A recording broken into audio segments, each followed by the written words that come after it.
Hey, Dave Fannin here with Body Form Personal Training, Fitness Boot Camps. Mental game and your mindset, and having a strong mindset is essential to long-term success. If you're looking to lose weight, get into shape, stay in shape, and most important, stay in shape the rest of your life. Being able to exercise consistently over time is the key. There's no downside to having a lifetime exercise habit. And one of the keys to starting this habit is mindset and the power of accurate thinking. Because quite often, what derails people is magical thinking or inaccurate thinking, where we say don't allow temporary situations to derail your long-term success.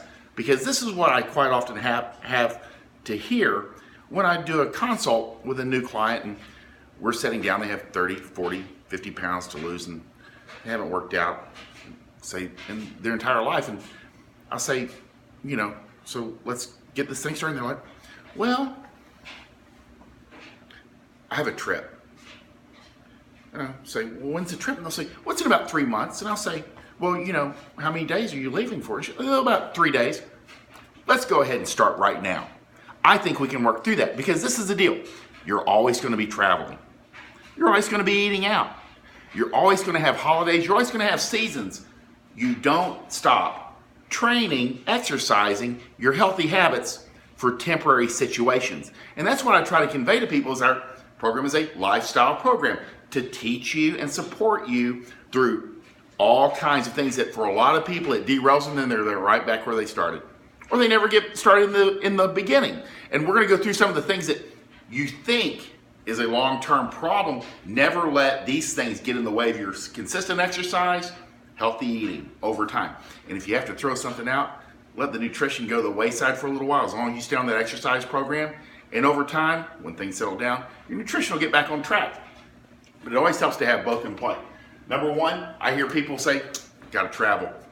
Gonna be gone for a week. Might as well just fucking quit. No more training, ever. No, you're always gonna be traveling. I have road warriors that work for Lockheed. They're gone for months at a time. When they're in town, we train a lot. When they're out of town, they train on their own. They get something in and they stay in shape and get great results. This is the deal, travel. You learn how to stay in shape on the road by learning how to stay in shape on the road and having workouts before you go and workouts when you come back. And you learn by doing, just like everything else you've ever learned in your lifetime. You learn by doing.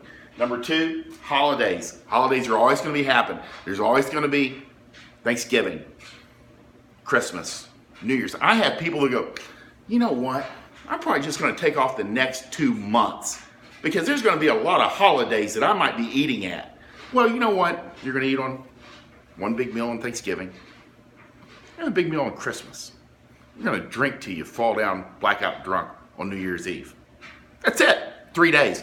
3 days out of 2 months. All these other days you could be working out feeling better. There's no downside. You don't take off for the holidays. Number three, job change.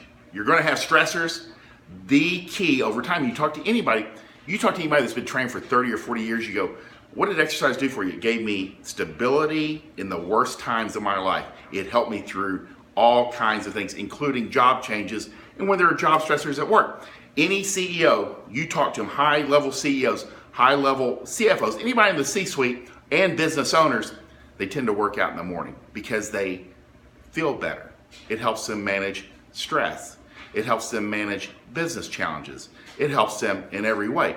When your job changes, and yes, you're going to have challenges, you're going to have job stressors, the exercise one time a day will help you weather that stressor. And divorces too. Seasons. You know what? Summer's coming up. Kids are out of school. I should take a third of the year off and just do nothing and come back about 20 to 30 pounds overweight. If I make it back at all, because then there's back to school, then there's Halloween, then there's Thanksgiving, then there's all the holidays. So you just don't take seasons off. Seasons are a time to make some adjustments to your training and to your nutrition, but you don't take it off. Number 5, injuries and illness. You want to see people that have it together, and the research backs this up. Let's say you break your left leg. That left leg is in a cast. You keep showing up to the exercise. You keep training. Because two things happen. You lose less muscle when you have atrophy, and the research shows you'll tend to heal faster and you feel better and you're not set back. And remember, even after 1 week of inactivity, its research shows that you gain body fat, lose muscle, sugar goes up, start heading towards diabetes. Even within 1 week of inactivity, you have to keep consistent. Number 5, 6, pregnancy. This is the area where I stay out of it. The doctor says no exercise, no exercise. There's too much at risk. I respect that. But unless you have a doctor, because most doctors are going to say you need to be exercising, you need to manage your weight, you need to be stronger, because 3 things will happen. You'll feel better through your pregnancy, even though you're a little bit tired. We'll get you through the first trimester. 2, you have healthier pregnancies, easier labor, and better outcomes with post-labor delivery recovery. There's no downside. There's never a time. Even the research shows, even with cancer patients that are going through chemotherapy, exercise improves their outcomes. There's no downside. So don't let temporary situations spoil, derail, destroy your long-term success, especially if you put time in. You put 12, 24, 36, 2 years in. Don't take a month or 12 months off, because it's a bad idea. And it just reinforces that not taking action habit. That's not a good idea. So this is the key. Accurate thinking. When you take time off, you start moving backwards within 1 week. Don't allow temporary situations to derail your long-term success. Avoid it. Practice staying on track. I'm Dave Fannin with the Body Form Personal Training Fitness Boot Camps. Hope you guys have a great day.